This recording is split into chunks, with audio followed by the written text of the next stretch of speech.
An angle rule of thumb. Democrats will always side with criminals against law enforcement. Always. And Minnesota Democrats will go even further. Instead of calming the situation, as Mike just referenced, they will incite more violence, especially against ICE agents. What they are doing is causing chaos and distrust. They're ripping families apart. They're sowing chaos on our streets. And in this case, quite literally killing people. So they are already trying to spin this as an action of self-defense. Having seen the video of myself, I want to tell everybody directly, that is bull.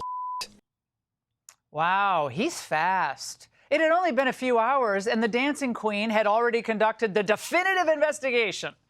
He anointed himself judge and jury, effectively calling the ICE agent a murderer. Frey, with his lies and his ongoing defamation against ICE, has put a target on the backs of every immigration officer on the streets. I have a message for ICE. To ICE, get the f out of Minneapolis. We do not want you here. Your stated reason for being in this city is to create some kind of safety, and you are doing exactly the opposite. People are being hurt. Families are being ripped apart. Long-term Minneapolis residents that have contributed so greatly to our city, to our culture, to our economy are being terrorized, and now somebody is dead. What an embarrassment this man is. We all know that if it was the ICE officer who had been shot by a protester, Frey would still be blaming Trump. The administration today was having none of this. Noam believes the video is clear. This appears as an attempt to kill or to cause bodily harm to agents, an act of domestic terrorism. The ICE officer, fearing for his life and the other officers around him and the safety of the public, fired defensive shots.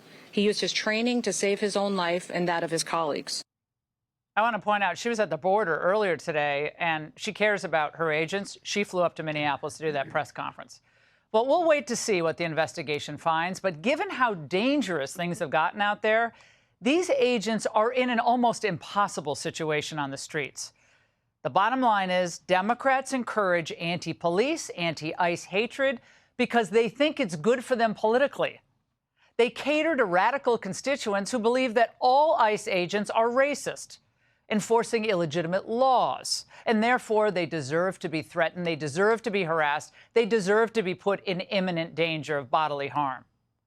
But they claim, of course, the Democrats, to dread these moments. We've dreaded this moment since the early stages of this ICE presence in Minneapolis. Not only is this a concern that we've had internally, we've been talking about it.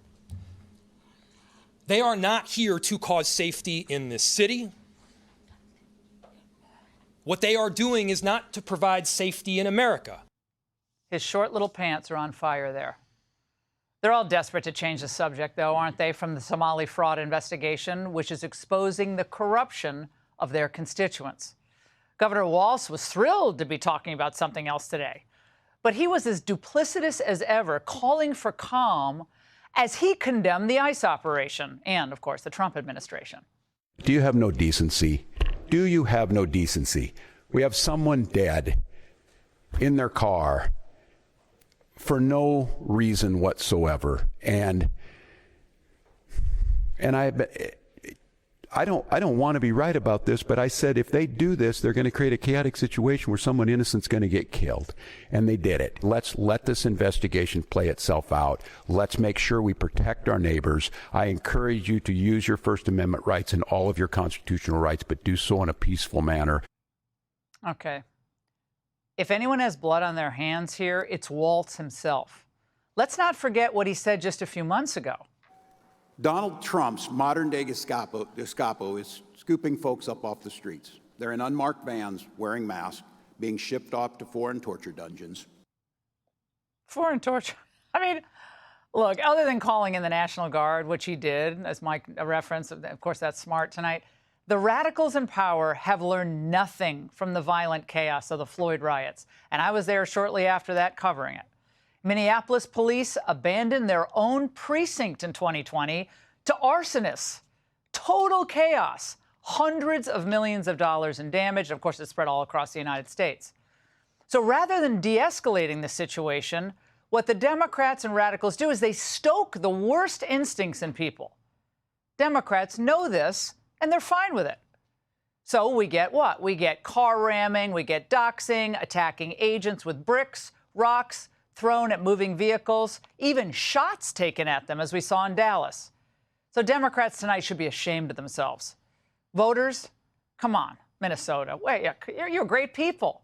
Pay attention to who your politicians are really representing. Hey, Sean Hannity here. Hey, click here to subscribe to Fox News YouTube page and catch our hottest interviews and most compelling analysis. You will not get it anywhere else.